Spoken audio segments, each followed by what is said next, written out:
आपसे जानना चाहूंगी, प्रधानमंत्री का ये पत्र कितना खास और कितना अहम होने वाला है शिवराज सिंह चौहान के लिए इस चुनाव में? देखिए, चुनाव के ठीक पहले प्रधानमंत्री नरेंद्र मोदी का खत आना मतदाताओं के लिए और उनसे ये कहना कि लगातार मध्य प्रदेश के विकास कार्यों में केंद्र का भी योगदान रहा है, मध्य प्रदेश की विभिन्न योजनाओं का योगदान रहा है और पिछले 9.5 वर्षों में 35 बार वे आए हैं। खुद भारतीय जनता पार्टी कहती रही कि नरेंद्र मोदी के दिल में मध्य प्रदेश बसा है और मध्य प्रदेश के दिल में नरेंद्र मोदी। तो वही इमोशनल एक कार्ड खेलने की कोशिश है। नरेंद्र मोदी प्रधानमंत्री का जो खत है वह मध्य प्रदेश की जनता को भेजा गया है और अपील की गई है कि वे भारतीय जनता पार्टी के विकास कार्यों को देखें और आगे उनको ही चुनें। बिल्कुल अभिषेक, इस पत्र में एक और बात जो प्रधानमंत्री द्वारा लिखी गई है वो ये लिखी गई है कि मध्य प्रदेश जो है वो देश के 10 ऐसे प्रदेशों में आता है जिनकी अर्थव्यवस्था टॉप पर है। कितनी सच्चाई है इस बात में?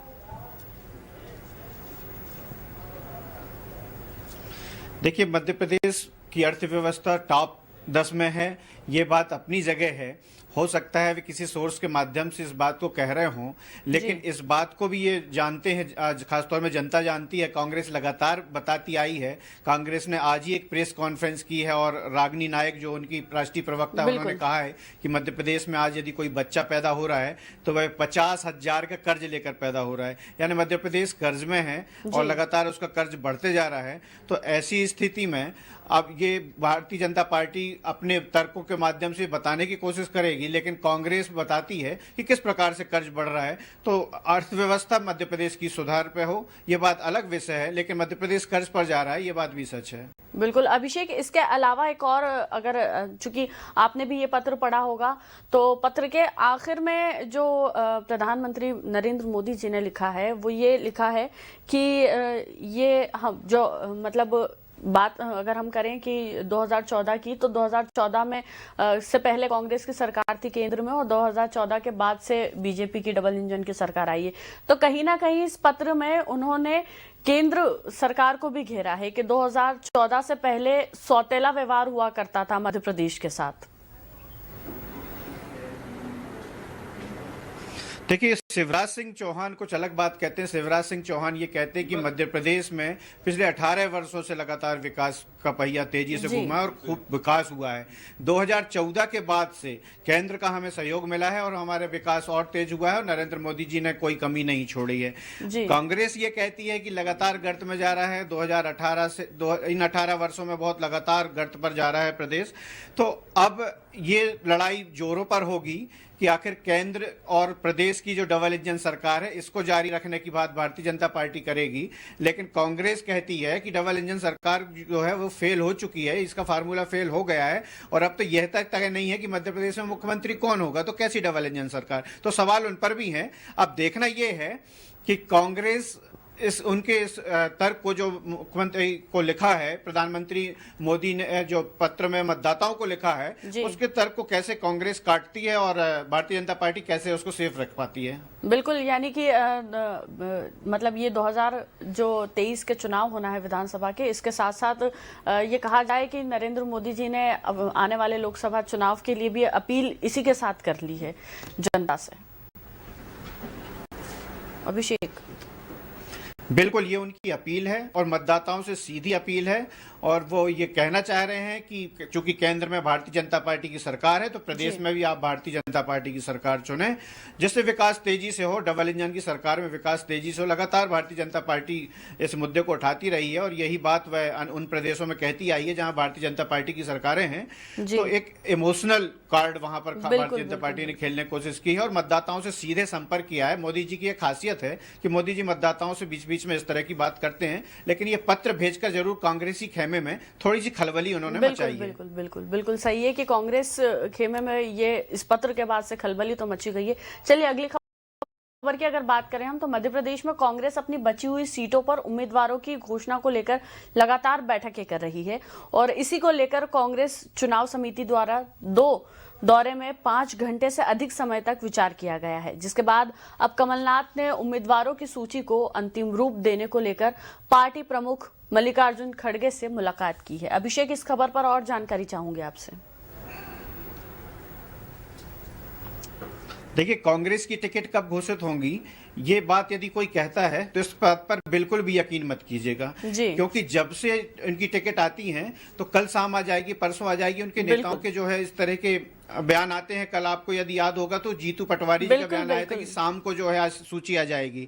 फिर कहा कि कल, लेकिन आज जो है मीटिंग हुई है कमलनाथ जी के बंगले पर। पहले मध्य प्रदेश के नेता बैठे हैं, बाद में खबर ये आई है कि वे कांग्रेस के राष्ट्रीय अध्यक्ष के बंगले पर मीटिंग करते रहे हैं। लगातार मीटिंग चल रही है, लेकिन खबर बाहर जो आ रही है वो ये आ रही है कि 20, 25, 30 सीटों पर जो है मामला फंस गया है और यहाँ पर अभी सहमति नहीं बन पा रही है। तो मुझे ये लगता है कि आने वाले 1-2 दिनों में इन 20-25 सीटों को छोड़कर शेष सीटों के प्रत्याशी बहुत जल्दी कांग्रेस घोषित कर सकती है। बिल्कुल, यानी कि अभी और इंतजार करना बाकी है कांग्रेस की सूची का, क्योंकि कांग्रेस की तरफ से और कांग्रेस के नेता तो ये कह रहे हैं, जैसा कि आपने कहा कि जीतू पटवारी ने कल ही कहा था हमारे सहयोगी से जब बातचीत चल रही थी कि आज शाम तक का और इंतजार करिए, शाम तक सूची आ जाएगी। लेकिन वो शाम अभी तक नहीं हुई है और अगली शाम आ चुकी है, तो अभी और इंतजार बाकी है। अभिषेक जी बिल्कुल इंतजार बाकी है, और ये इंतजार कब तक जाएगा? क्या कल आ जाएगी सूची? कह नहीं सकते। क्या परसों आ जाएगी सूची? कह नहीं सकते। हमारे सूत्र जरूर बताते हैं कि 2 दिन के अंदर ये सूची आ जाएगी, लेकिन यदि कांग्रेस के नेताओं से इस विषय में बात होती है तो वे भी कुछ खास कह पाने की या पक्के तौर पर कह पाने की स्थिति में नहीं है। वो अंदाज से जरूर आपको कोई समय या डेट दे देंगे, लेकिन उस पर यकीन नहीं हो सकता है, क्योंकि अभी ये बात सच है कि अभी जो मीटिंग भोपाल में हुई है, जो मीटिंग दिल्ली में गई है, उस पर नामों पर सहमति नहीं बनी और लगातार नामों पर मंथन चल रहा है। और जब तक सहमति नहीं बन जाती है तब तक कांग्रेस अपनी सूची जारी नहीं कर सकती है। बिल्कुल अभिषेक, इसके अलावा मैं और इस वक्त की भोपाल से जो बड़ी खबरें निकलकर सामने आ रही उन पर भी आपसे जानकारी चाहूंगी।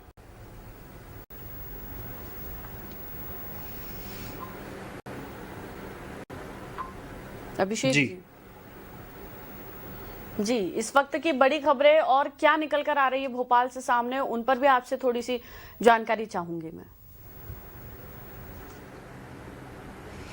देखिए, भारतीय जनता पार्टी की सूची की उम्मीद लगा सकते हैं कि भारतीय जनता पार्टी कल जो है वह अपनी एक सूची जारी कर सकती है।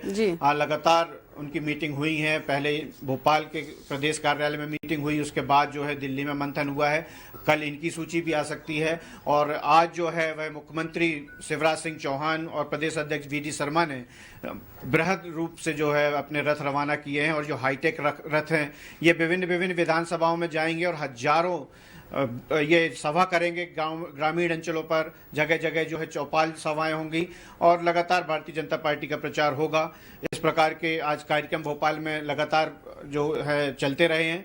वहीं कांग्रेस ने भी जो है एक के बाद एक प्रेस कॉन्फ्रेंस करके माहौल को जगाने की कोशिश की है। समाजवादी पार्टी की ओर से यदि हम बात करें तो समाजवादी पार्टी की 22 जो है प्रत्याशियों की सूची जारी हो गई है, जहां से निवाड़ी से मां और बेटी को उन्होंने टिकट दी है, जो चर्चा का विषय बना हुआ है।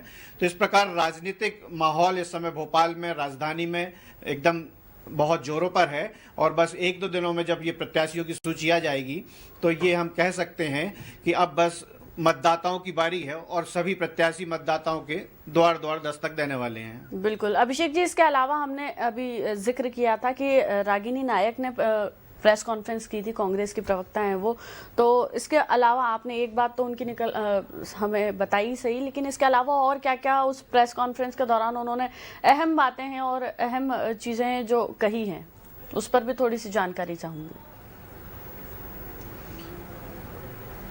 देखिए, रागिनी नायक पिछले 4-5 दिनों से भोपाल में डेरा जमाए हुए हैं और वह रोज सुबह एक हमें खबर मिलती है कि आज रागिनी नायक की प्रेस कॉन्फ्रेंस है। एक मुद्दा को लेकर वो बैठती हैं। आज जिस मुद्दे को लेकर वो आई थी वह था शिक्षा। तो शिक्षा के मामले में उन्होंने प्रदेश की सरकार को घेरा और बताया, पूरे आंकड़े सहित ये बताने की कोशिश की कि मध्य प्रदेश के कितने स्कूलों में लैब नहीं है, कितने स्कूलों में छत नहीं है, कहाँ बैठने की व्यवस्था नहीं है। उन्होंने इतना तक कहा कि मुख्यमंत्री शिवराज सिंह चौहान तो दर्शन शास्त्र की डिग्री रखे हैं, मोदी जी के पास बड़ी बड़ी डिग्रियां हैं, लेकिन क्या उन्हें यहाँ की छात्र छात्राओं की चिंता नहीं है जिनके पास डिग्रियां नहीं हो पा रही हैं, क्योंकि यहाँ सुविधाओं का अभाव है और मध्य प्रदेश में शिक्षा की खस्ता हाल है। तो शिक्षा पर ही आज उन्होंने अपनी बात रखी है। जी बिल्कुल अभिषेक, बहुत बहुत शुक्रिया हमारे साथ जुड़ने के लिए और जानकारियां साझा करने के लिए। फिलहाल हम रुक करेंगे जबलपुर की ओर। जबलपुर से हमारे सहयोगी संजय मलिक हमारे साथ लाइन पर जुड़ चुके हैं। जबलपुर कैंट विधानसभा से बीजेपी प्रत्याशी अशोक रोहानी ने हर बूथ